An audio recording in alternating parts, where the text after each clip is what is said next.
Hey, folks. I was just answering Mano here. We've been messaging back and forth. In the garage. Yes, I am in the garage. Trying to figure out where the post is here for the live, and then I'll get that up and running. There it is.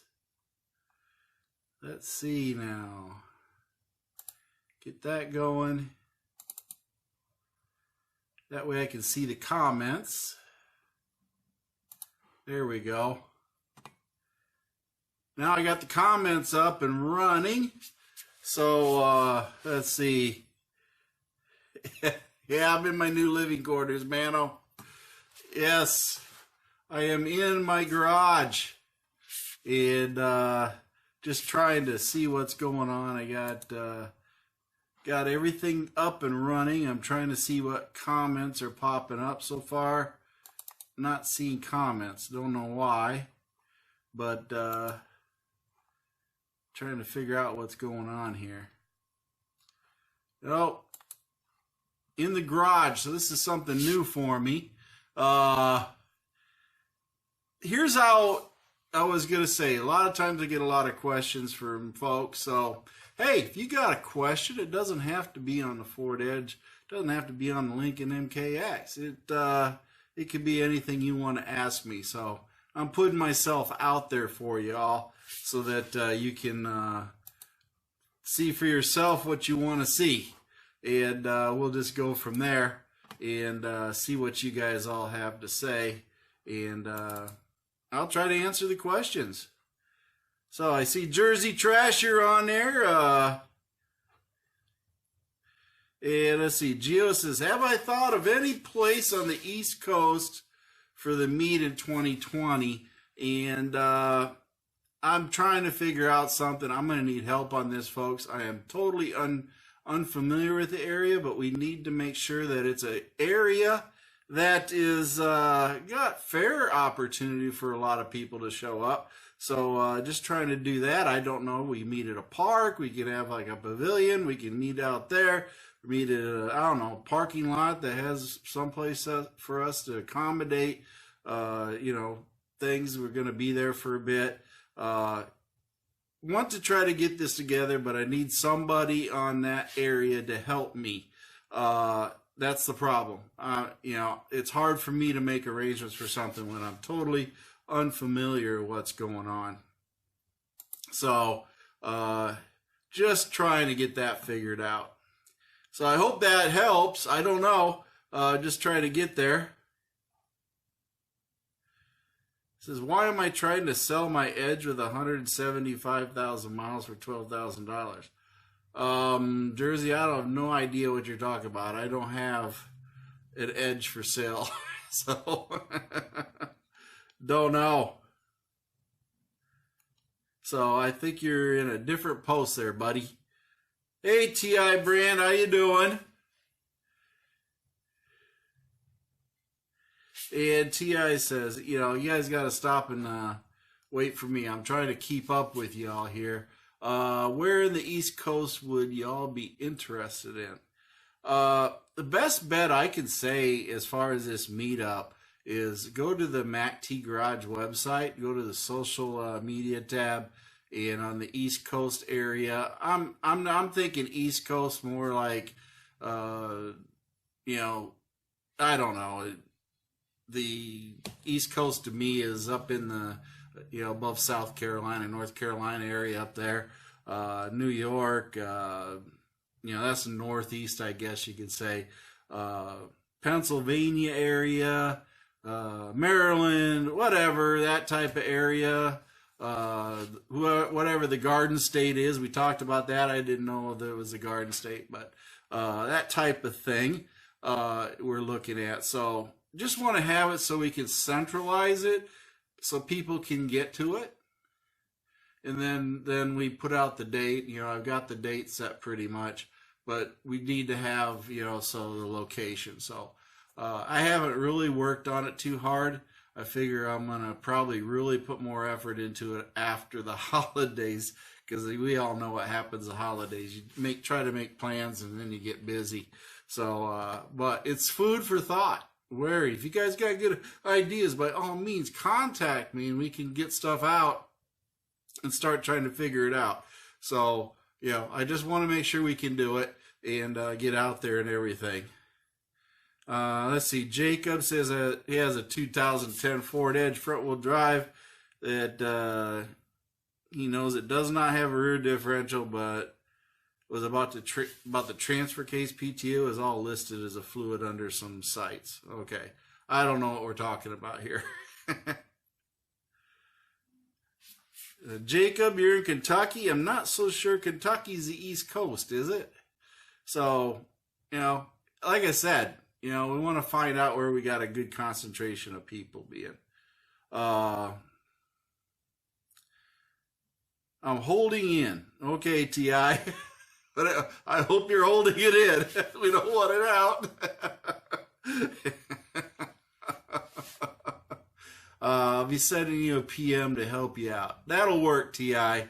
Like I said, I'm at a loss to where to go, and I'm sort of at the mercy of people who live in that area, so we can see what's going to happen. Somebody's at my front door. Holy cow. Anyway, I got my phone on. I'm doing all this on the phone, but I'm looking at the computer trying to read everything. And I can read what's up on the phone too, but I have to have my glasses on to read it. Yeah, Jacob, Kentucky really is more of a, southern central type thingy, I think, going on there. So maybe someday we'll get down in that area and see what's going on. As far as anything else goes, you guys see I got my garage behind me. Yes.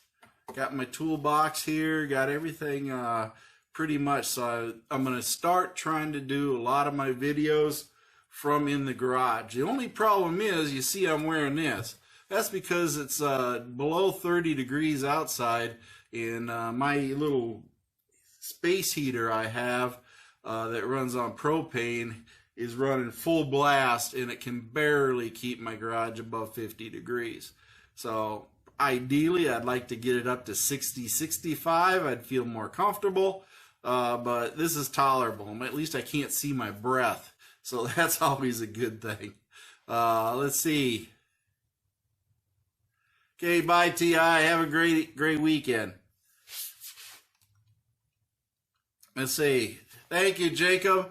I've put literally weeks worth of work into this garage, putting the pegboard up and everything else. Went to Harbor Freight, bought the magnetic strips and the hooks and everything, and put everything in there. The magnetic strips are really good, and they're cheap, and they're a good way to hang everything up and get it organized. I would highly recommend it if you want to go El Cheapo. You don't need a full 2-box. You just need pegboard. Pegboard's cheap. The hooks are cheap at Harbor Freight, and so are the magnetic strips. Really helps out. I got everything hanging up here that I want, that I had. I got more parts coming in. I built this workbench here, and I redid my bathroom, as you all know, and I even took some of the tile that I had, some of the scrap that I had left, this tile, and since it has a rubber backing to it, I went and put it on my workbench and snapped it together on top of the biggest areas where I work, and then I have a nice pretty smooth surface to work off of that doesn't look like wood, and I can wipe down, and I got enough of the tile left in the future. If I want to replace it, I can. It'll probably break if I hammer on it too hard, especially with it being cold.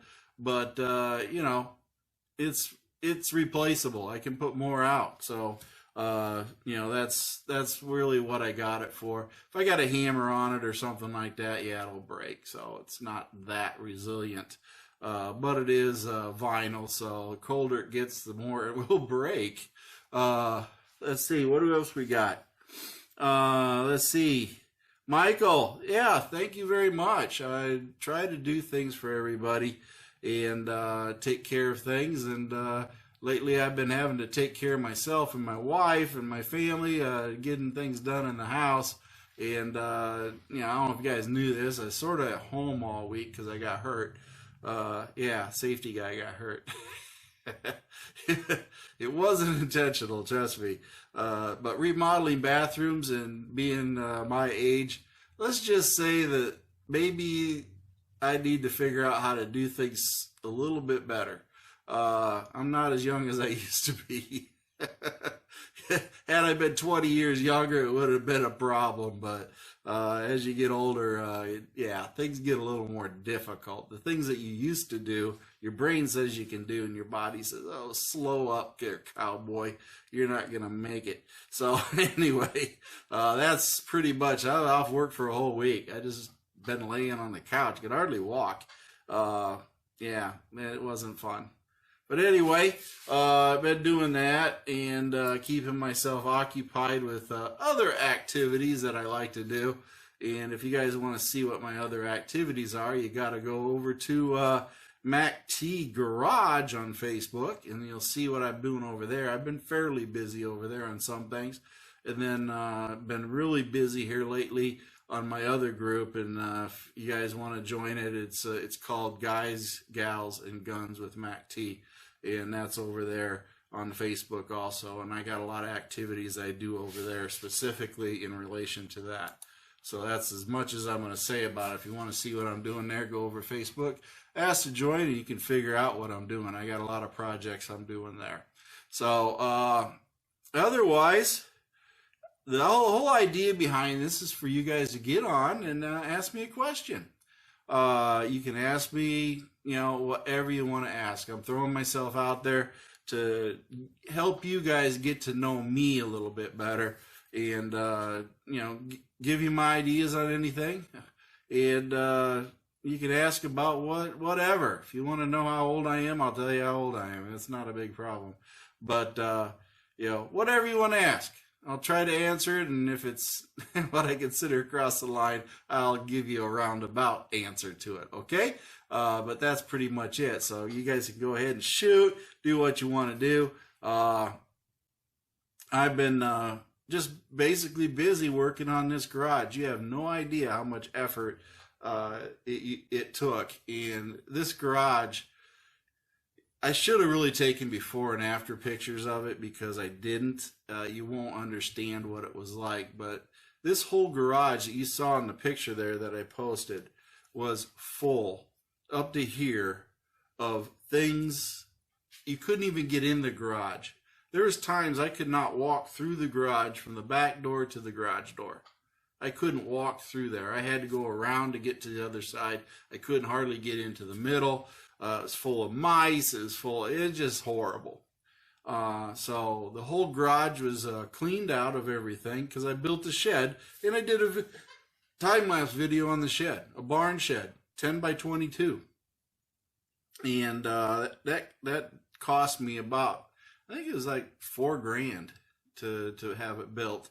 They built it in a day, and has sunlight things on the roof and roll-up door and all that good stuff. And I could park my lawnmowers in it, log splitters, rototillers.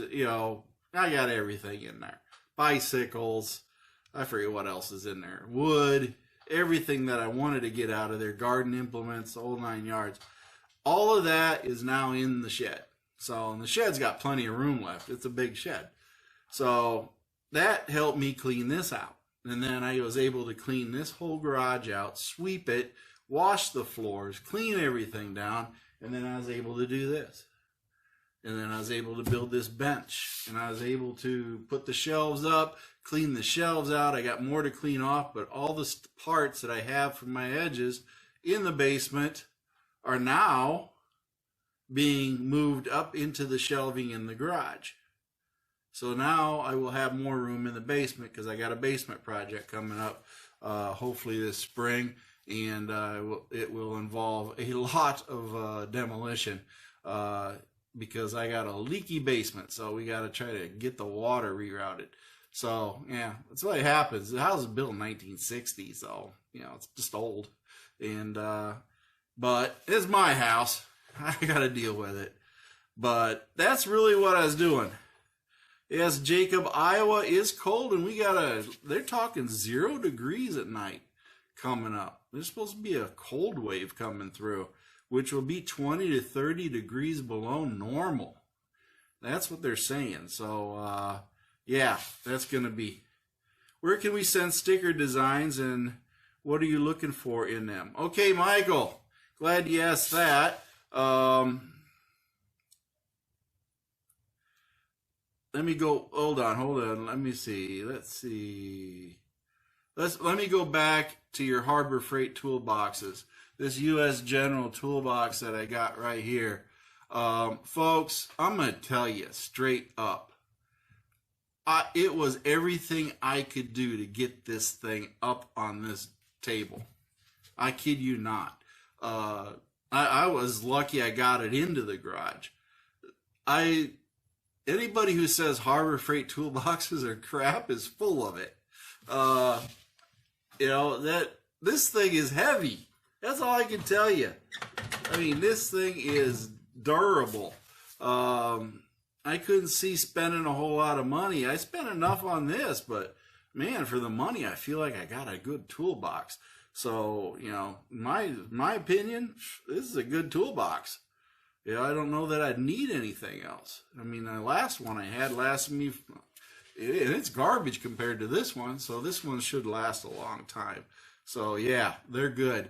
But they are coming out with the Icon toolboxes, and my Christmas wish list is an Icon Impact, electric impact. Yes, that's right. They're coming out with the Snap-on competitor, and I guess Harbor Freight's doubling down on the tools. And they're going to come out with a direct competitor to the Snap-on on their Icon line, and it's supposed to be out before Christmas. So they're going to have a electric impact that is supposed to be in direct competition with that. So we'll see what's going on and see how we're going to be going with that. And see, Michael, it's not sticker designs what I'm looking for. It's T-shirts. That's right, T-shirt designs. I got two.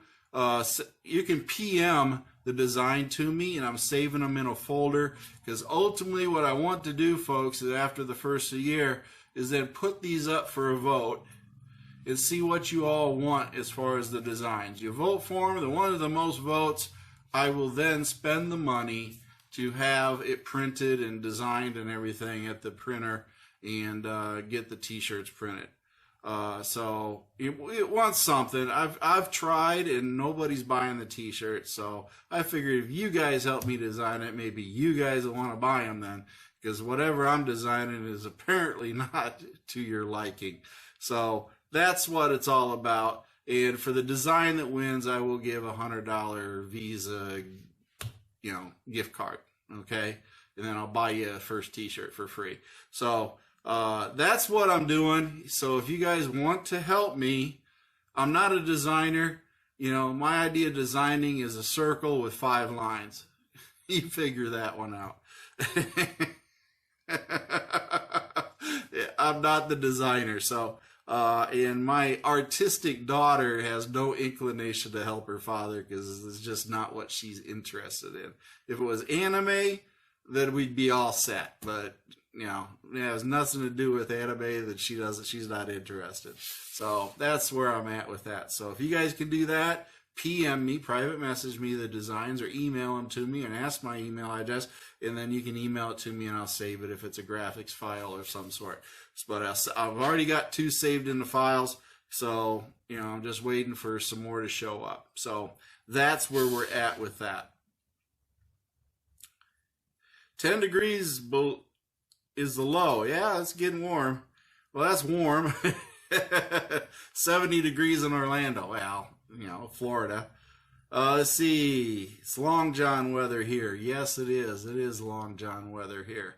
And that keeps us nice and warm when we got Long Johns on, because we get cold and we want to warm up. Yeah, let's see. What else we got? Icon tools are killer. I've got a lot of Snap-on, and the Icons tools are killer. I've invested in them or something like that. I've reviewed them. Yeah, Michael, I can't argue. I got a lot of the Harbor Freight stuff. I don't make my living off of this stuff, the tools. So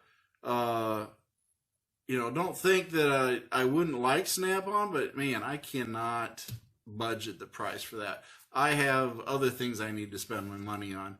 And since I don't make my living off the tools, I don't feel that I need to go out and spend a lot of money on it. Because quite frankly, when it comes down to a breaker bar, I mean, if I break the breaker bar, it's so cheap I can buy another one. Of course, I can also get hurt, but I don't really torque on it that hard. Okay, if it's that hard, then we're gonna break out the blowtorch. We're gonna melt that sucker off and call it a day. But that's my viewpoint on it. Either that or cut it off if it's that bad. Speaking of cutting off, I'm very fearful of my upcoming brake jobs I may have to do on Lou. Did mention that the last time I did the rear brakes, I cross-threaded the brake caliper bracket bolt, and rather than fixing it, I just ran that bee home, buddy. I just rammed it in. Getting it out might be fun, but I rammed her in there, and we just called her a day. And so I'm going to have to buy me a new bracket and bolts when I go to do the rear brakes. It's not a big deal. I know what to expect, so I'll just pre-order the bolts and the bracket and call it a day. But getting it off is really what I'm worried about, so I may have to be inventive on that one. But yeah, sometimes you do what you got to do. And it was really hot. I was dehydrated. I was frustrated. And it just didn't work out. So, yeah, that is a lot of circumstances, and I just didn't do it the right way. So, I knew I was going to pay the price later when I go to do the rear brakes. So, anyway, who else we got here? Got Rick's online, and we got Mike. Mike, he just joined up here and watching. You guys aren't asking very many questions. I thought maybe you'd be curious about me, but I guess not. I guess I'm not an interesting person. But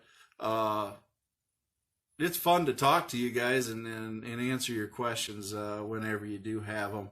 And that's really what I want to do, because I haven't done this for a long time. So I figured I might as well do it. And since I got my garage nice and warm, and let's see, what is my temperature in the garage now? Ooh, 55 degrees in my garage. When I came in here, it's 49. Yeah, and this heater's been running for, gosh, I started it at 4:30. I think I started the heater at 4:30 in the afternoon when I got back from practicing and doing stuff. I was practicing with my daughter's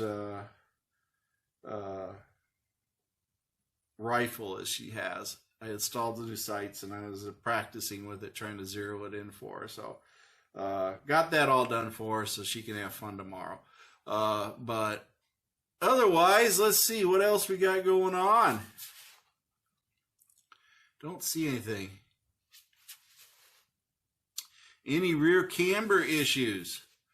Well, Gary, yes. I just got an email and a text from Tasca Auto Parts, and they finally decided to ship my rear camber parts to me.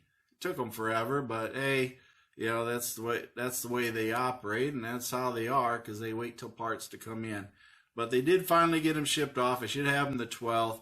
So hopefully here I can crawl under Blueberry and remove those parts, put in the new camber bolts and everything, take her out and get her realigned again to see if that works. If it don't work, I'm hoping it is not the center ones for the control arms that are there, because if those are the ones that are bad, then I'll have to go order those new bolts, and that's going to be even more difficult. So I'm hoping it's the easier ones. It's just little bars for the camber, not the main ones. So hopefully I can get that figured out, get it all situated, and then I'll get it done and get those installed. I'll make a video on that when I do it. It's not that hard of a job. It's part of the rear suspension, but she don't get drove enough, so it just sort of sits there and depreciates and rusts. So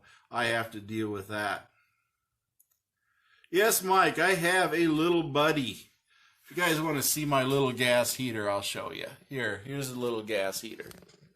Right there's a little gas heater connected to a propane tank. Right there. So that's what I got going on, trying to take and keep me warm. And this is an uninsulated garage, folks. So just in case you didn't know, it's not insulated. Let's see if I can get this back to where it was. It's an uninsulated garage. That's something else I got to work on. And I may yet try to throw up a little bit of insulation in areas that I can throw insulation up right now, just to help slow the roll on the cold. Like the garage door, put those little hard panels in the garage door slots. I'm going to do that for sure, because that's just this aluminum garage door, and the cold just sucks right through it. And then, of course, the walls, wherever I can reach down this side, I'll throw some insulation in there and try to help keep the cold at bay. I put the pegboards up, no insulation. So I may slice them at the bottom and try to slide up some of that board or something in there just to make do. But I'm not too worried about it. It ain't like I'm going to heat this garage, all winter. I'm just going to heat it when I come out here. And unfortunately, when it's really, really cold, it takes a lot longer to get everything warmed up, like the walls and everything else, because, the metal's cold, so you got to suck the cold out of it, and that means it takes a lot more time to heat it up. So, that's how that is. But the little buddy does work.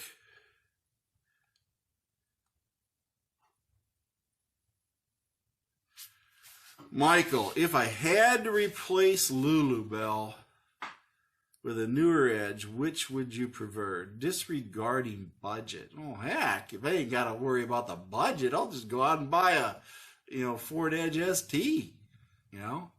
That's all. That's a simple one for me.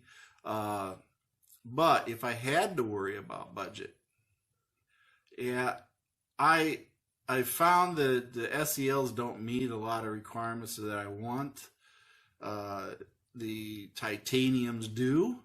I drive a lot, so I, would really cruise control, adaptive cruise, things like that to help make my drive easier. Blueberry's got the package, everything you'd ever want on an Edge in 2011. Adaptive cruise, control, collision avoidance, all that stuff. Has everything. But titanium, I'd go with the 2.0. Get a little bit better gas mileage. And why would I go with the titanium 2.0? Well, most of you are running the titanium 2.0 as an Edge now, and that would be a primary target for me to do videos also. So why would I do that? Yes, if I had no budget, I'd do the 2.7, but it wouldn't help me for a lot of people because most of you are buying the 2.0. So I would be selfish in the 2.7 and getting the ST, but ideally, if I wanted to get something where I could share with you all, I would get the titanium with the 2.0, so I could then have the all-wheel drive, and then I could do more videos on the titanium 2.0. I don't have the budget to buy another vehicle right now, though. Spending all my money on my house. Houses are expensive, aren't they?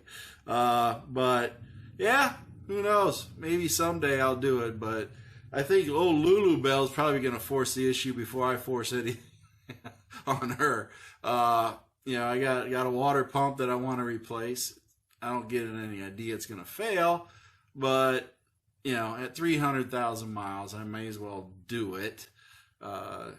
I'm prone to just keep driving her and see what happens. But, I don't know. I'm so like this on what to do with Lulubelle. Do I go till the water pump fails? Do I replace it before it fails?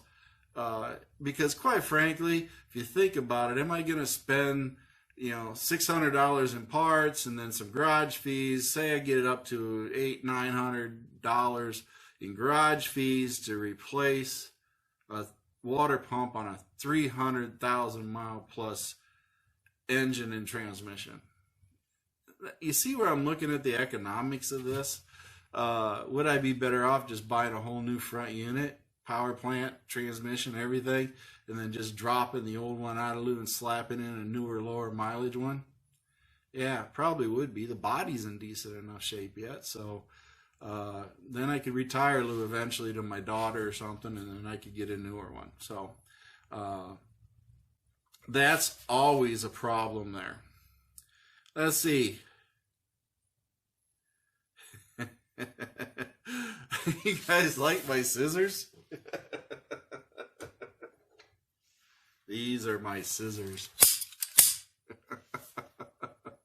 Look at these things. They're big. Yes. Be careful. Those are my big scary scissors. I got 2 pairs just in case.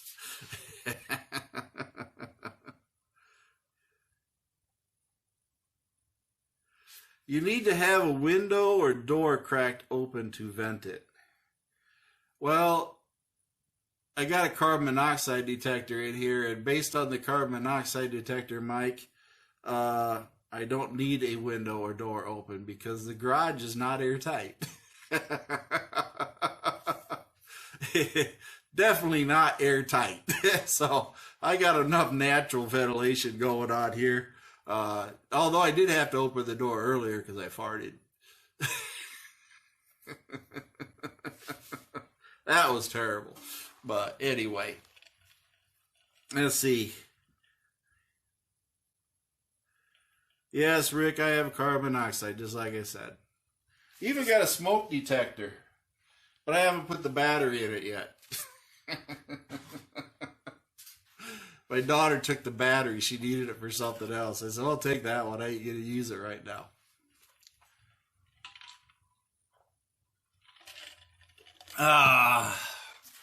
But let's see. What other things you guys going? Hey, we all do it, Rick. You know that. I've been known to clear rooms out. Anyway, let's see. Anybody got questions? Come on. Hit me with it. What was my job in the Navy? Well, let's see, Jeanette. I had 2 different jobs, really, when I was in the Navy. When I first started out, I was a storekeeper.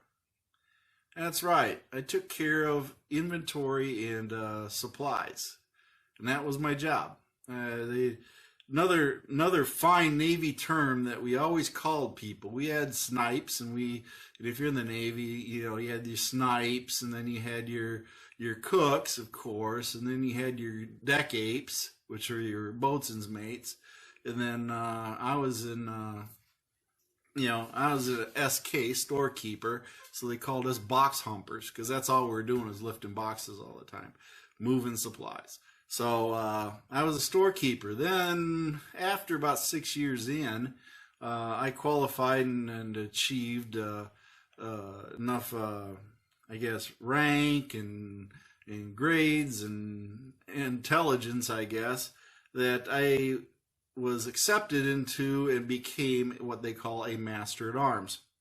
I started out as a patrolman right out of school for like 6 months.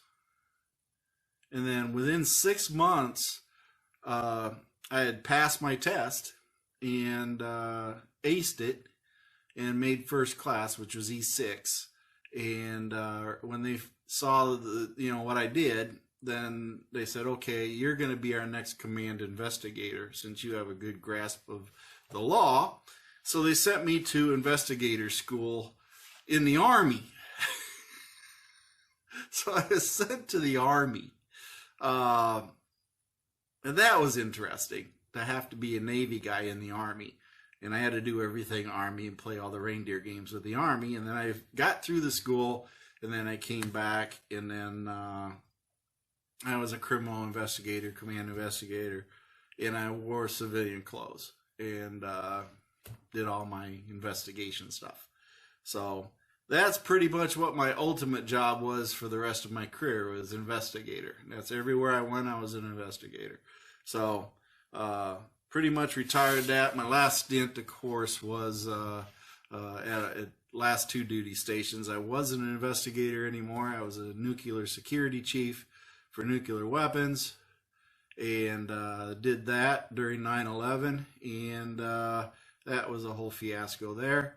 And then after that, I went and decided to retire, and then they said no, and they sent me to Italy for 2 years, where I was essentially a trainer. I trained everybody for law, for all sorts of different things, legal issues, training the young troops coming in.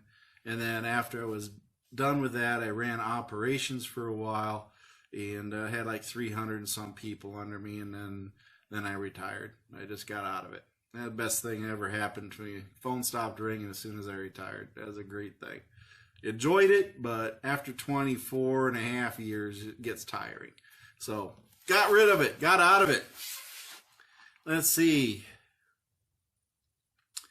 Long answer there for you. What's a favorite coffee tea in the morning? Black coffee, and lots of it. That's as easy as it gets. What's my favorite GM vehicle? Well, Josh, my favorite GM vehicle is actually the GMC Denali XL. Yukon XL.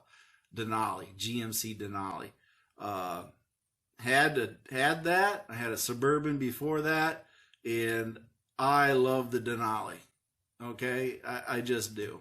And I love that vehicle. That thing was great, except for the door handles and the window regulators. It kept falling apart on me. And that brings me a whole point. No vehicle is impervious to children. Little girls literally ripped the door handles off of that thing because they were made out of cheap plastic. So, yeah. And on the window regulator, I have no clue what happened there. And then the fact that my wife, love her to death, my wife decided to fill it up with diesel fuel. That was a $1,600 mistake. So the whole fuel system, fuel pump, it was a fiasco. And I will tell you, gasoline engines do not run on diesel. So yeah, GMC Denali. Although I put it through hell, I did like it. Let's see. Went to see the new movie Midway today. Bill, you would like it. They did a great job making tribute to the Navy after the Pearl Harbor attack. Yeah, that was quite a decimating deal, and we got Veterans Day coming up, folks. That's Monday. Good time to remember veterans. Say thanks to them, and make sure that they're all aware they're appreciated, because I tell you what, it takes a lot out of you to be a career military guy. They use your body up and throw it away at the end. So, yeah. And in case y'all didn't know, I am also what they call a disabled American veteran. So, yeah. Got some injuries I had to deal with when I was in the military and never recovered from. So, that's just the way it is. Life, you just got to eat the cherries and throw the pits away. That's all you can do. Thank you. Happy Veterans Day to all you other military guys out there that are in this group. Appreciate every one of you. Let's see. Will I have to sell my house to buy one? Yeah, if I wanted to buy a new house, I'd have to sell my house. I don't make enough money. I do not make enough money. No matter how hard I try, I don't make enough money. I don't have a rich uncle, and nobody to hand things down to me. I work for every buck I get. So, I'm lucky enough that I have enough money to pay my house, pay my utilities, and buy food and groceries, and keep the cars that I got running. I can buy a new car if I need to, but I don't want to because it just strains finances, and then it takes away something else, family vacations, things like that. So, it's all a management issue we all have to deal with for the most part. So, it's one of those deals. Let's see. Do I like crotch rockets? Yes, I had lots of what you call motorcycles when I was younger, but I do not have one now. Just never had a desire to have one after I got out of my younger years. And my younger years were terrible. I crashed 2 motorcycles. I was delayed to entry into the military due to one crash because I busted my noggin, and it wasn't just a concussion, it was a crack. So that might answer y'all's questions right there. But I cracked my noggin, busted up my shoulder and my knee. It was a hard hit. So of course it probably would have been better had I been wearing the helmet. Yes. My mom didn't know whether to be worried or chew me out. Because she saw that the helmet was on the shelf yet, and she knew I was in an accident, and I didn't have a helmet on. So, yeah, you gotta give mom something to worry about, right? You guys probably get a pretty good picture about what I was like when I was younger. Let's just say I was controlled chaos, and I don't even know if it was controlled. Let's see. Never heard of anyone doing diesel and a gas. Or definitely heard of it the other way around. Well, John, the amazing thing was that my wife went to Casey's, and she's just oblivious to cars and gasoline. And she saw that, I always told her, put the best quality gas in the truck, which meant the higher octane. Well, she thought that the diesel, since it cost more, was a higher octane gas, so she used the green handle and she stuck it in, and what got me was the fact that the nozzle fit into the gas nozzle. I went back and checked, and yes, it fit. It fit into the gas tank, which I always thought the nozzles on the diesel were supposed to be big enough they didn't fit in the gas tank, but it fit. So whatever they did at this gas station, this Casey's, they put in a smaller nozzle, and it fit. So she filled it up. $99 worth of diesel because it was nearly empty. So it was $99 worth of diesel that had to be thrown away or given away or something. I don't know what they did with it. Don't care. Let's see.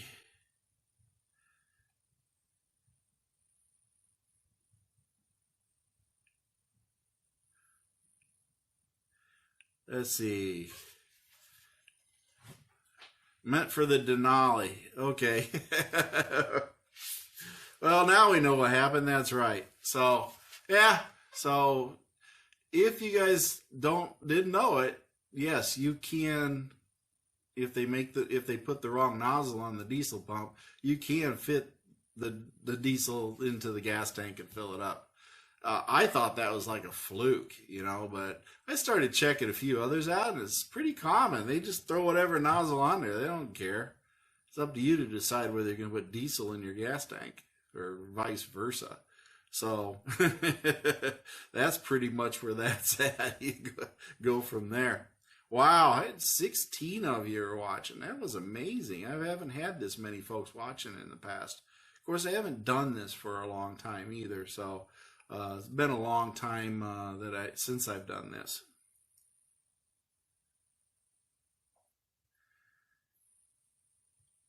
Yeah, they might have changed them by now, Rick, because this was back in 2000. I want to say 2011. Yeah, it's like 2011 when this happened. So it's been a while. It's been a fair amount of time. Let's see. Tillman Bachnight says, am I from Iowa originally? Yes, sirree, buddy. I was born in Waverly, Iowa. Raised in Waterloo for a while, then moved back to Waverly, then finished out my years in Denver, Iowa. Yes, Denver, Iowa. And then I joined the military. Spent my almost 25 years in the military, and I moved back to Iowa and settled down here in Davenport, Iowa. And this is where I've been since 2004. So that's how it all worked out. So born and raised Iowan. That's right. I'm an Iowa boy. And what is my favorite truck? You know, my favorite truck was when I was a kid, and I wished I'd never sold it, but I had an old F100. And I didn't know what I was doing. I was 16 when I had it. I didn't know how to fix it. I really didn't have the knowledge or ability. It was in great shape. Not hardly any rust on it. And I kicked myself after, all these years. Why did I sell it? I should have kept that thing. Should have thrown a storage, hung on to it, because it'd be a good truck to have. But that was my favorite that I had. Didn't run worth a darn because it needed all sorts of work. But that F100 has just always left a mark in my mind of that truck. That was my first truck. So that there's always going to be my favorite. What would I like to have right now? I'm not so sure I want a full size. I do like the Ford Ranger, but I'm just not sure between those two what I'd want to do. If I was given an option to buy a truck, what would I want to get? Because quite frankly, my next favorite truck I got is right there. That's it right there, folks. This is my garage queen. My 1997 Ford Ranger. And my 1997 Ford Ranger did not break the bank. I paid 5 bills for it. That's all I paid for it. 5 bills. Granted, I had to redo the entire rear end. I had to replace all the fluids in it. I had to replace the oxygen sensors. And I still need to replace the front end on it. Front suspension on it. I-beams, all that stuff. That whole front end has to be rebuilt. And I would love to work more on the engine. I just haven't had a chance. But the engine runs great. Transmission runs great. It needs a new exhaust. So nothing major, but getting parts for it is tough. You got to go to junkyards or a lot of aftermarket places. So it would be really hard to keep this thing running. But it's all original. So that's my truck. I bring it out on once in a blue moon, but otherwise it sits in the garage. It's my garage queen.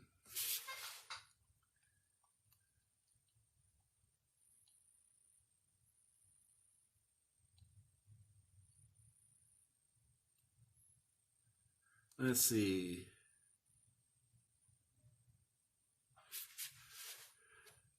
JC says he had a red can full of diesel stored in his backyard shed. He used it in a heater. Then suddenly it came up missing, and all of a sudden his neighbor's car wouldn't run for months.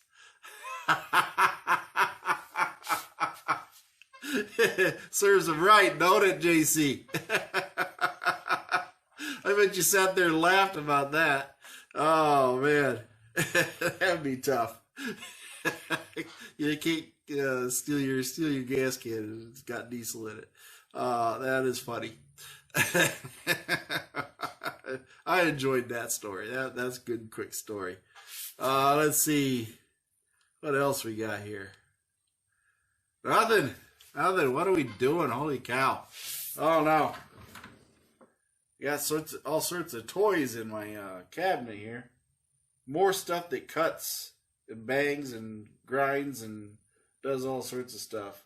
You guys like scissors? I got tin snips too. Got wire cutters. I got all sorts of stuff. I even have dog toenail clippers. And you're going to ask, why do you got those in your toolbox, Bill? That way I know where they're at. Because if I give them to my wife, she just sets them down and they disappear. Then we got to go buy another pair. So one day the dog will die and I won't have to worry about it anymore. Dog's old anyway. She's like 13. So, but I do have them. So that's all that counts there. I got a question to ask y'all. Do you like the lighting in here? I spent a lot of money at Harbor Freight buying lighting. $20 a pop. I put LED lighting up and changed out the light bulb here and made an LED and hung up the lights up to the overhead. And I did all LED lighting in. This garage is dingy. And then I got the lighting upgraded. So yeah, I did a lot of different things here to try to keep this garage lit up so that I could do videos here. Nail care talk. Yeah, man, that's right. You need a pedicure yet, don't you?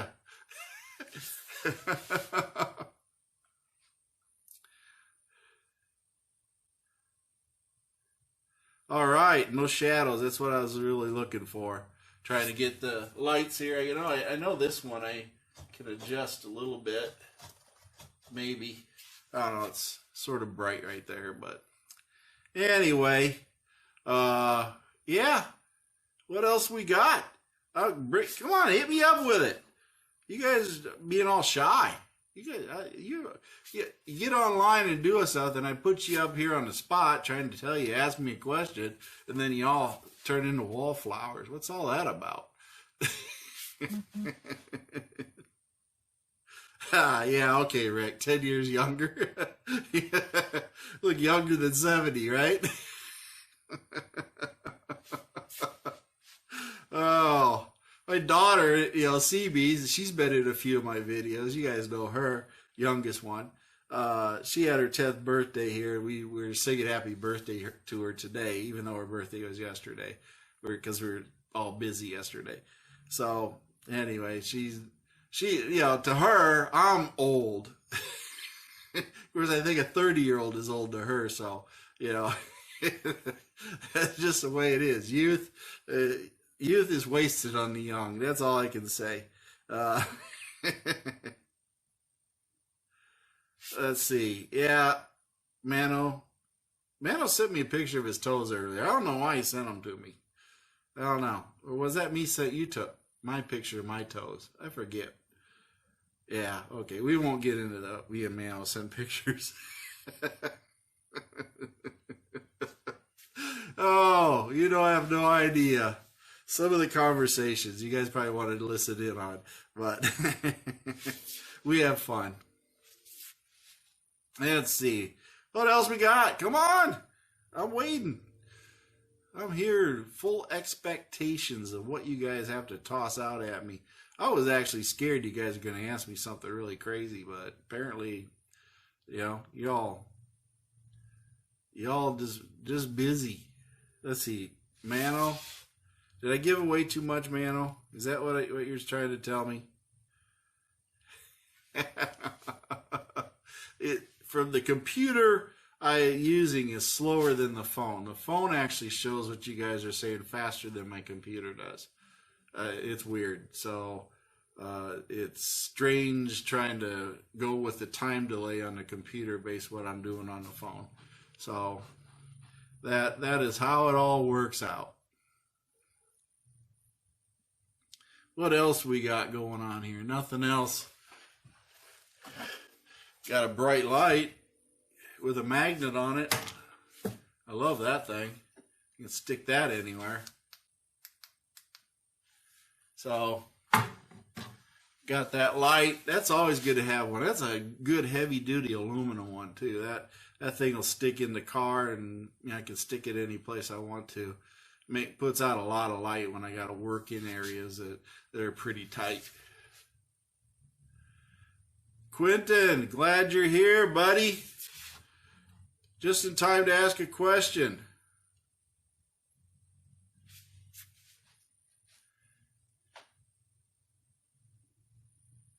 Let's see. Tillman says, thanks for the group. It's really helped. How do you like impact drill versus air tools? I'm going to be honest with you. I like air impacts. And let's see, my favorite. Let me see. My favorite is this one. This is the Astro Nano. Small, lightweight, and then if you put the universal air connection on here, that makes working on it with airlines easy. Now, that being said, I had to have this so I could make working with airlines easier. Now, here's the deal. This costs $100, and then you need to have probably a 20-gallon. And I make do with a 5 or 6 gallon tank, but I can only run this for so long. So by the time you figure in the air compressor and getting that big enough to run air tools and then paying for this, you can actually go out and buy impact tools. Now, you guys are going to laugh at me because this is a Master Force. You guys know who makes this, right? Well, I was using this and the Uggas are starting to stop. Something's going on inside this thing, but it ain't worth fixing. It ain't worth doing anything. So it's pretty much going down the tubes, and I need to replace it. That's why I'm really waiting for the Icon to come out from Harbor Freight, because I'm afraid this thing's seen its last days. You know, ideally I'd wish Santa Claus would bring me one, but it looks like I'm going to have to bring it myself, just the way it is. But that being said, the electric battery operated ones have no cords, cables. They charge them. You got 2 batteries. You got backup. Those things will do the job day in and day out. As long as you got an extra battery, you can switch them around and they're great. So how does that affect everything else? Well, I see this in construction, general industry, and everything else. No more cords, no more airlines, no more trip hazards. So safety-wise, battery operated has become the better choice. So air impacts might have a place, but these new battery operated ones are definitely nothing to be sneezing at. Okay, they're good and they do the job.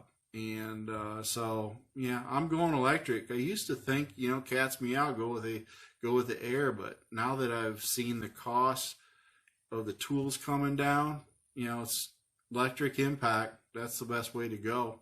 If you're going to spend your money, ideally I want to get another impact that runs off of this. That's right. Just have this.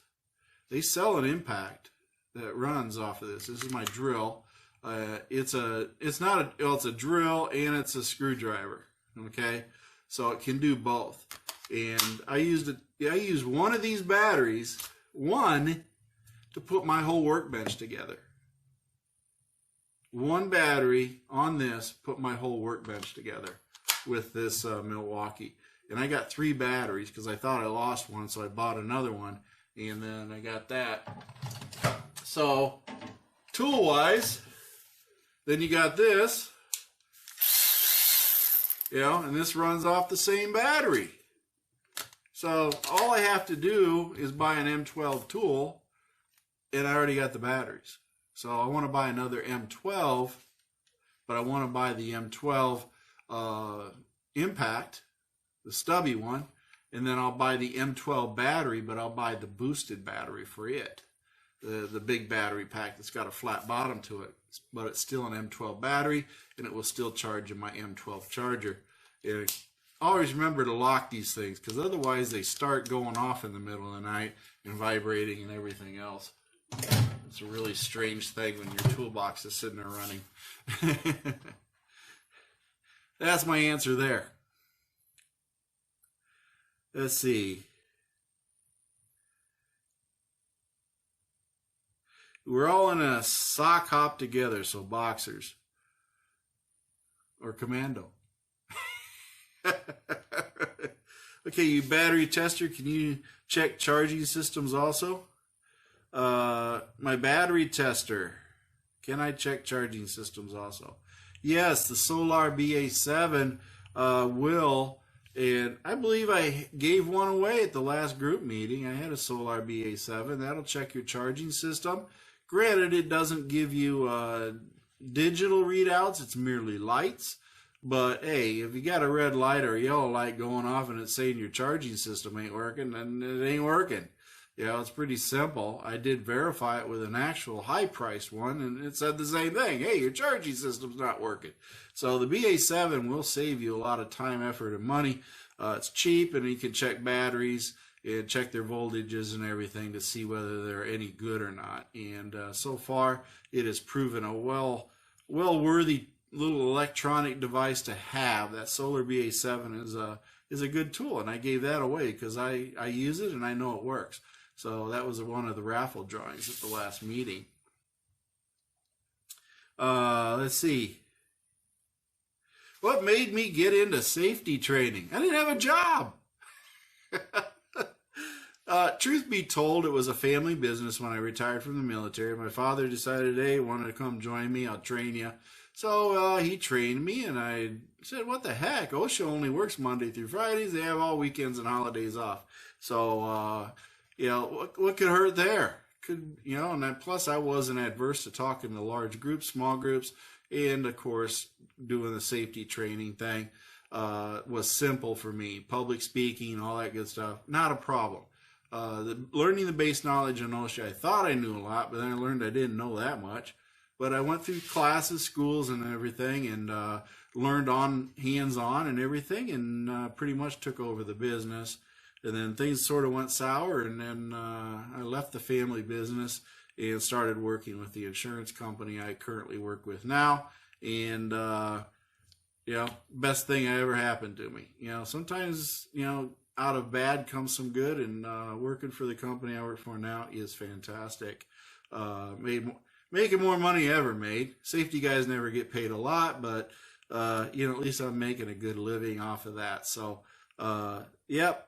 I got into safety just because it was a great timing and I needed a job, and I like it.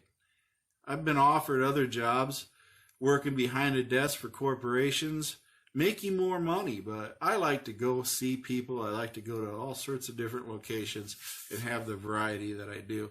So that's why I'm sort of an on-the-road consultant and go to a lot of different locations, because I get variety every day. I don't have to go to the same desk, the same office, in the same company and do the same thing. So if that makes any sense, yeah, I'm away from family a fair bit of time, but, you know, I like my job. So, you know, we deal with it. And I was in the military with my wife and kids, so, you know, really don't know any different anyway. Sort of an acquired deal. But I am home when it counts, and I can be home when I need to be. So that's the other beauty about my schedule. I got hurt. I got another guy that could help me out. He went ahead and did all my work for me this week so I could stay home and recover. So, you know, that's how it works. You know, it worked out great. I used to be a one-man show, and now I got the business built up to 2 people, well, plus 2 assistants. So there's 4 of us all together when it started out just me. So that happened in 2012 or 2019. So in seven years, I've managed to grow it from 1 person to 4. And I'm the lead guy. I'm what they call a certified safety and health official, which is called a CSHO, which is what all OSHA inspectors are, which are CSHOs. I'm just a private CSHO. Hope that answers that question. Get all serious on you. Let's see. Menard special? That's right. You guessed it. That is a Menard special. I got that tool from the guy that I got the truck from. You know, he died. He had a lot of cheap tools. He had a lot of cheap vehicles, a lot of cheap guns. Free. That's cheap. Except for the truck. I had to pay for the truck. But I did get all his guns. And one of the guns is over 51 years old. That ought to tell you something. So I got all of his old stuff.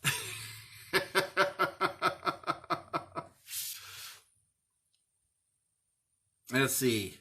Use Milwaukee every day at work and love their stuff. Yes, Milwaukee is fantastic, Matthew. Let's see.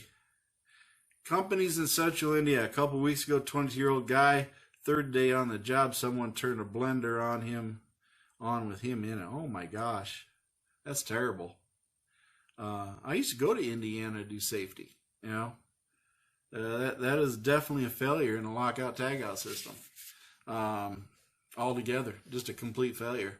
I can honestly say, and knock on wood, that over my years since 2004, I have not had one single fatality in any client that I have. Not one. Not while they're under my care.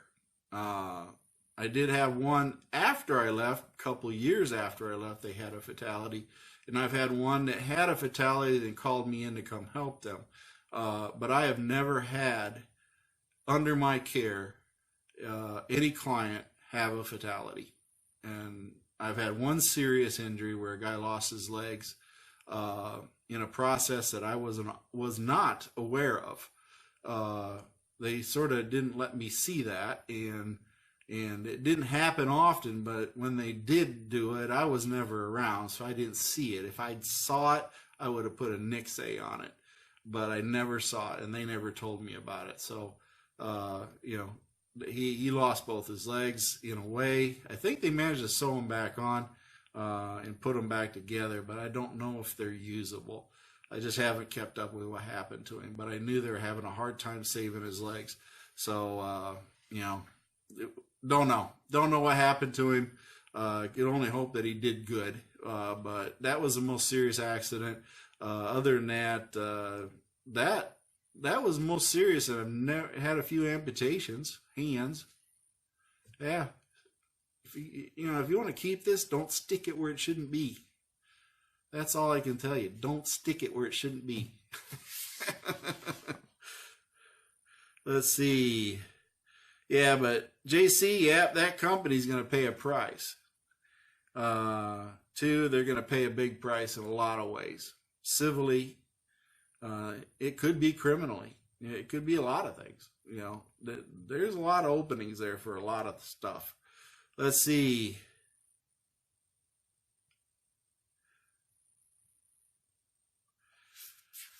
Well, I discussed earlier, Mike, do I or don't I fix the water pump on Lou? I don't know.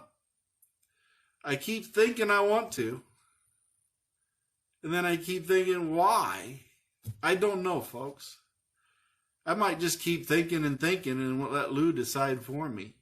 And then if Lou decides for me, then we're talking a heart transplant. Because I probably won't replace the water pump. I'll just replace the whole engine. So right now, I want to do it, but it's all about timing. And right now, I'm not prepared to do it. There's other issues that I also got to think about, you know, in due course of doing things with Lou. So I'm waiting on a decision from my boss about cars, and they haven't given me an answer since April. And they said they're going to have it in October, and it's November. So I see them on Monday, and I will ask the big guy, hey, what's up? When are you guys going to make a decision? And we'll see what they go from there. What else we got? Montreal, Canada. I never can get Canada right. I don't know if you guys are on the, like, what coast is what. Where's Alberta? Where's Montreal? I'm totally ignorant, folks. I'll claim that. I know Quebec is up in the northeast area. I know that. I'm pretty sure that's where you guys are at there. Montreal, I'm not so sure about. Alberta, I think, isn't that over in the Pacific area direction? Gosh, I'm so ignorant of this. I'm sorry. Just not something I filed away in my brain to keep track of. It's just like other countries. I used to know all that stuff. It just, sometimes you just forget it. So, I don't know. Maybe I'm right. I try to guess.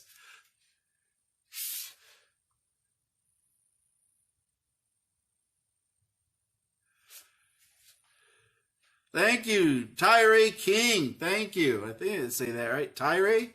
Hey, thanks for joining. And yeah, I try to help everybody out with the videos. And I even made one in Chicago. Yeah, I went up there with John and did a PTU video up in Chicago. So, been up there before. Let's see. I try to do that, and I got some other videos that I want to do. And, you know, it's like anything. I buy parts and I never install them. Guess what this is? I haven't put this thing in yet. Holy cow. And I got the other piece to it too, and I haven't done that yet either. You know, I've just been neglecting videos for a while here too. I need to get on that, and I want to do some tomorrow. I might do one, you know, tomorrow or so, or Sunday. But I got to go on a road trip with Lou. I'm going to test out those new snow tires. See how noisy they are, how they affect the speedometer and everything, those Nokians.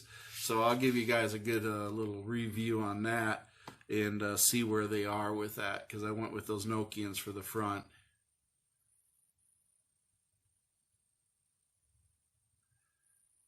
And where is Quebec, Anderson? Eileen? Eileen? I can't pronounce your name. Anderson, where is Quebec? Is that on the Atlantic side or the Pacific side, or is it in the middle? I think it's Quebec's over on the Atlantic side, right? Above New York type area, that type of area. Hey Willie from New Jersey, how you doing? Do you know Jersey Trash?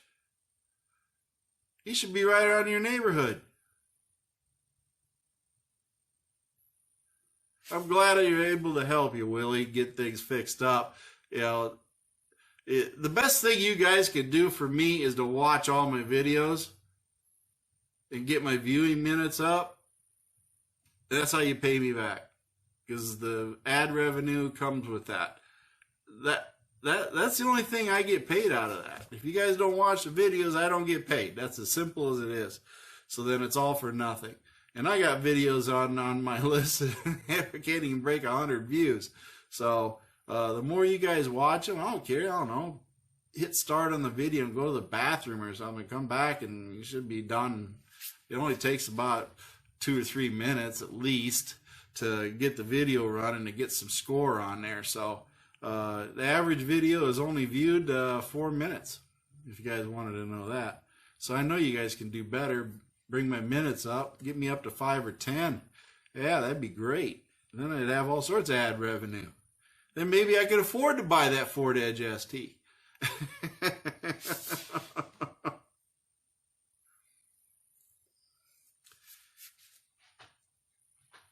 Yeah, I went to Chicago, Mike, but you didn't want to meet with me.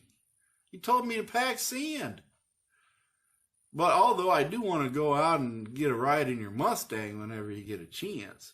But I know we're going to have to wait till summer because you garage queen that thing during the winter. So now I got to wait again till next summer.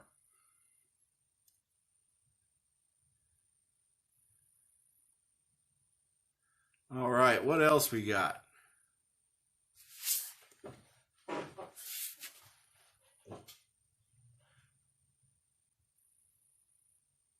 Let's see, what else we got?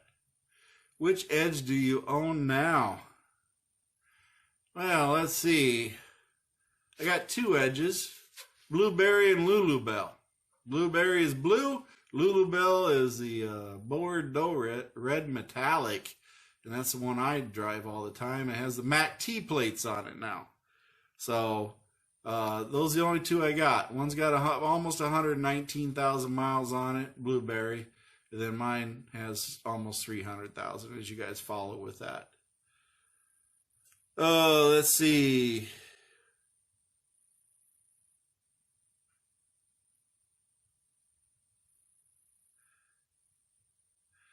Yeah, Tillman, I'm not sure why. A lot of people skip, and a vast majority of my videos are watched on the cell phone. So people have a very short attention span and tend to skip ahead. And when they watch the videos, and then if they want to, then they come on and they might comment on Facebook, hey, your video didn't show this. And then I say, well, did you watch the whole video? Just keep in mind, I treat my videos like training videos in a way. I try to cover all the aspects and the different things on them. So if you don't watch the whole video, you will not get all the information. It's that simple. So if you skip, you might be skipping the torque sequence or the torque, pressure you need to have, or that key thing on how to get that bolt in and out. So watch the whole thing. Then you'll learn how to do it. And you'll see my mistakes, and I'll tell you what my mistakes were and tell you how to do it the right way. And you might miss that. That's how complete I try to make my videos. So if you watch like my suspension rebuild, it's in a bunch of different parts. It's not one video, it is a segment of videos. So if you want to do the job, you will have to watch all the videos to figure out how to do the whole suspension rebuild, because I cover everything. So that's in those sections, it gives me more views, because if I put it just one video, then only 1,000 people watch it. But if I put it in 5 videos, and then I got 1,000 people watching it 5 times. See what I'm saying? That sometimes you got to do things like that on YouTube to get the views. And answering all the questions in one shot doesn't necessarily provide you with all the views that you're trying to get. So if it seems like, well, why do you do it in 2 or 3 parts? Well, that's why. Because I'm trying to make a little bit of money off of this at the same time. And it takes a little bit of effort, and that's what I'm working on there.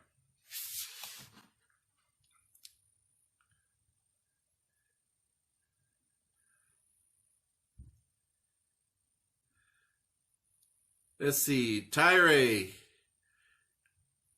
No, Tyree, the Orange Crush is probably been crushed. I traded the Orange Crush in, and it was never re-registered. It went to a scrapyard. So I'm assuming they parted it out and then crushed it. So the Orange Crush is no longer a road vehicle. It is dead. It has probably been turned into some other type of product by now. I wished I'd kept it, but I didn't. Good job, Anderson. That is a tough job, changing the transfer case. Yeah, it's not for the lighthearted.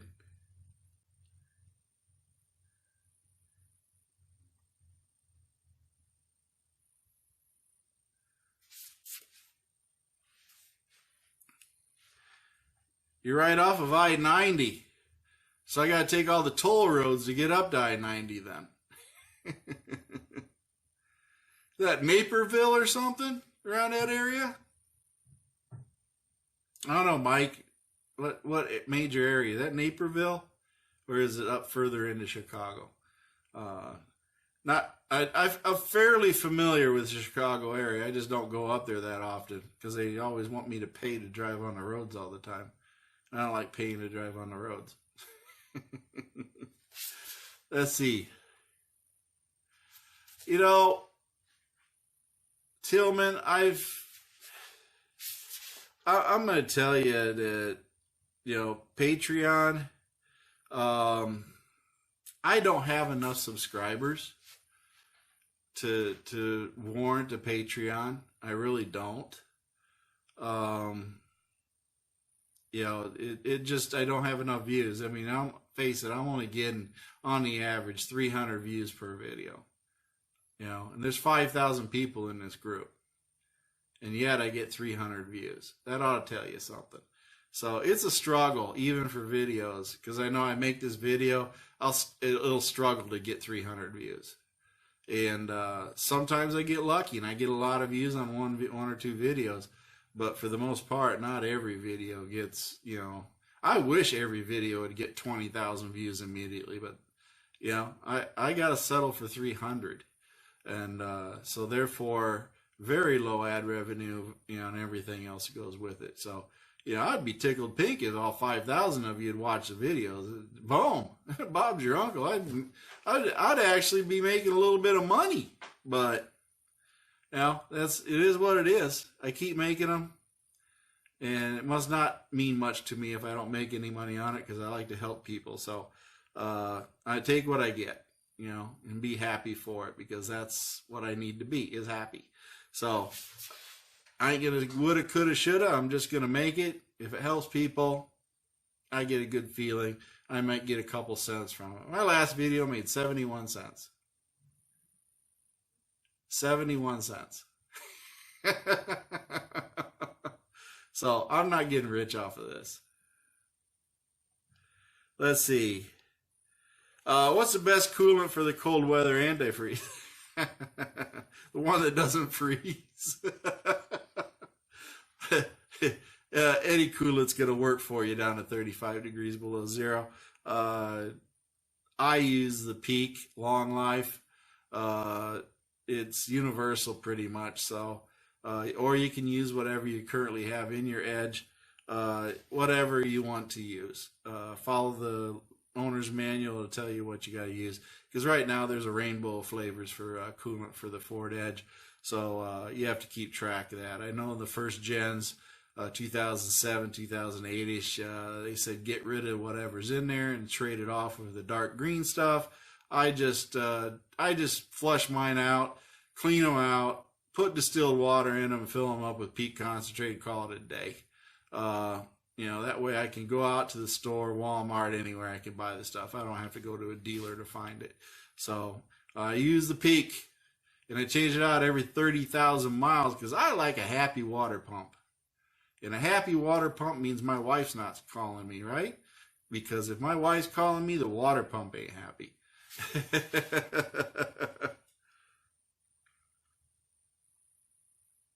Now, mostly leaking, Tyree, and if your 2007 has got a water pump going bad, it's either going to leak on the outside or it's going to drain right into your oil pan. Then you'll have chocolate milk for oil, and your coolant reservoir will be empty, and your oil level will be really high. Then you might as well just pull off, park it, call a tow truck, and if you don't have the wherewithal to be able to fix it yourself, then you're going to have to hire somebody to change it out. They're probably going to lie to you and say, hey, you need a whole new engine. But it depends how long you drove it with water in it. If you catch it right away, you can do a water pump. If you drove it for 20 miles with water in it, you're going to need a new engine. And that's all there is to it. You just blew out the bearings in it. So you might as well just get a new one. And the best thing about it is if you got a 2007 with a bad engine in it, go find a 2010 Duratec and throw a 2010 in it. That's right. You get the best of both worlds. You get a lot newer engine and then, of course, a lot less expense. Because the new engine costs you $800. It's going to cost you $500 in parts, not counting labor to fix it. All you got to do is drop the engine out, mate it up to the transmission, toss it back in, and drop the Edge back down over the engine, bring it back up, bolt it back in, hook up the wiring, hoses, and fill it back full of coolant. Off you go. You're all set.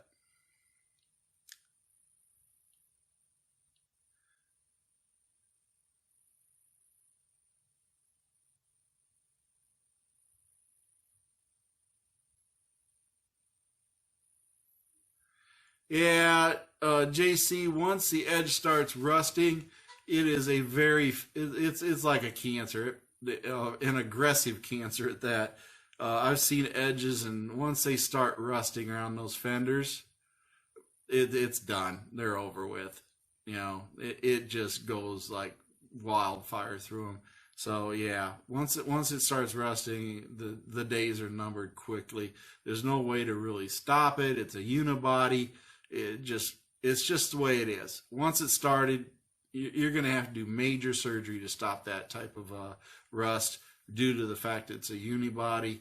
It's done. So even like Lou, eventually the body's going to be what throws Lou in the junkyard. It's not going to be anything else. The engine trans go. will go for a while, you know. And it's a race right now to see which one will last longer, the engine or the body. And right now, the engine's in the lead, so we'll see where we go.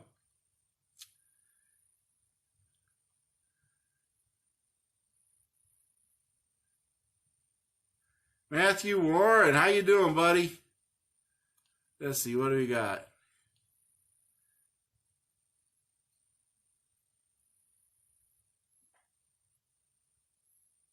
I don't know, Matthew. I saw 2010 for $800. I think it had 50 or 60,000 miles on it. Might have been a fluke.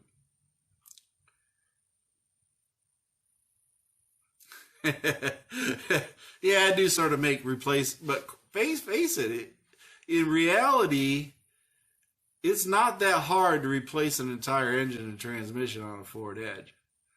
You know, if you could find a whole front end on a whole engine and transmission in one piece on a Ford Edge, it was like a 2010 that had massive rear end damage, and if you could have them unbolt the subframe and wiring and hoses from it, they could literally drop the engine with the subframe and transmission attached down, put it on a crate, ship it to you, then you drop yours out, and then you could then lift that back up, bolt it back in, and reconnect the hoses and wires as a unit.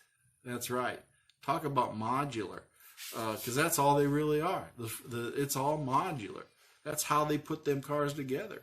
So it's not. I'm not making it that sound easy, because it literally is fairly easy. It's almost scary how few bolts hold that in there. Let's see.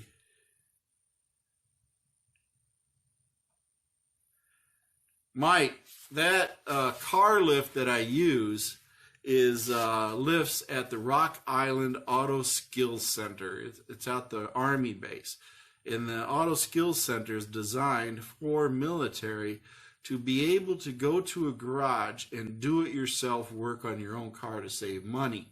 It is also a functioning garage in the fact that they have mechanics on hand that actually do work on cars.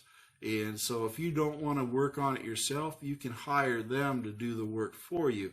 They only bill, I think, $85 an hour to do work. So it's designed to be economical. It's somewhat subsidized from the Army, from the MWR fund and everything. So yeah, $85 an hour is what you pay. And I don't think they go by book rate. I think they actually go by the amount of time it takes to do the job, which could be good or bad depending on what frustrating issues they run across. But I think it's more realistic, and it saves a military member some money, because I think they don't bill by book time. They bill by actual hours it takes to do the job. So I may be wrong. All I know is I didn't spend a lot of money having my roofers here worked on when I didn't have the chance to do it. I had them do it, and it wasn't much. It was like $300, and they redid the entire rear end on that truck. So, you know, I can't argue with that.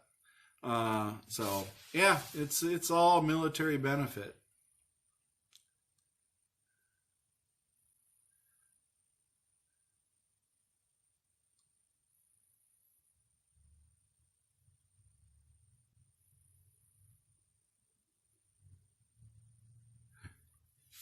Tyre A, I am so busy I can't even fix my own vehicle, so I wouldn't plan on sending it to me. I have done certain maintenance things for people to help, but no, I just don't have the time. Sorry, buddy. If I'm not doing this, I'm doing videos, or I'm working, you know, or taking care of the family and doing stuff like that. So I would love to be able to do that type of stuff, but right now I gotta actually work my real job to pay the bills, so I just can't do that. Let's see what else we got.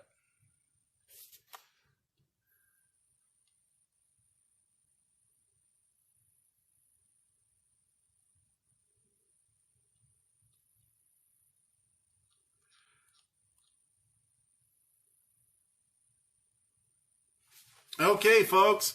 I think we're going to wrap her up. We're about 8:30 now. I've been on for about an hour and a half. And I appreciate all your questions. And really enjoy, chatting with y'all. I'll have to try to do this more while I'm in the garage. Try to see my indoor temperature here. Wow, it's up to 57 degrees in here. This little buddy heater is starting to get it nice and warm.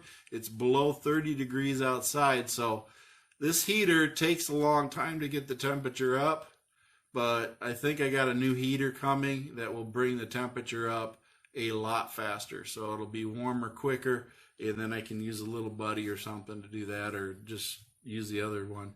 I'll hang it up off the ceiling from what I understand. I'll hook up the hose to it, electric, and then I'll be able to run it. 70,000 BTU, can't go wrong. And that'll warm this garage up in a heartbeat. But I do thank you for all your participation, and of course I will start making sure I do my videos here in the garage because I think it's appropriate. What do you guys think? Do you think this is better in my office? Doing this here in my garage, I got my laptop in here, got everything situated. So I'm thinking that you guys probably like this. So let me know in the comments down below after this video what you think about me doing videos here in the garage and vice my office. And I do have something else set up here so I can do my videos because I have this right here. did my DIY deal so that I can do videos facing down on my workstation so you guys can see me when I'm messing around with parts and doing other stuff here. So I just sort of use hose clamps and a couple screws, and I got a flexible thing that I can move around to adjust, and I'm going to hook the camera onto that and then make videos that way. So yeah, I'm not spending a lot of money making videos. I'm making things work and using stuff I have that I can find. So yeah, this is a cut rate video process. But anyway, I thank you for everything you guys do. Watch my videos, and if you do feel like you do want to help me out a little bit, all you have to do is go to MACT Garage, hit the donate button, and donate. I do have stickers there, and also you'll see that the t-shirts are for sale there under the social media tab if you want to buy any of the t-shirts. I know we're redesigning those, and I'll have that the first of the year. We'll put it up for vote and all that stuff, but the other t-shirts will still be available too. But we'll have a redesign for some new ones. But I do appreciate every one of you, and of course you guys do make this grow, and kindergarten rules always rule, right? And I thank you all for being kind and loving in that aspect, and I pray for every one of you. And my feet hit the floor today. I'm having a great day, and I want you to have a great day too.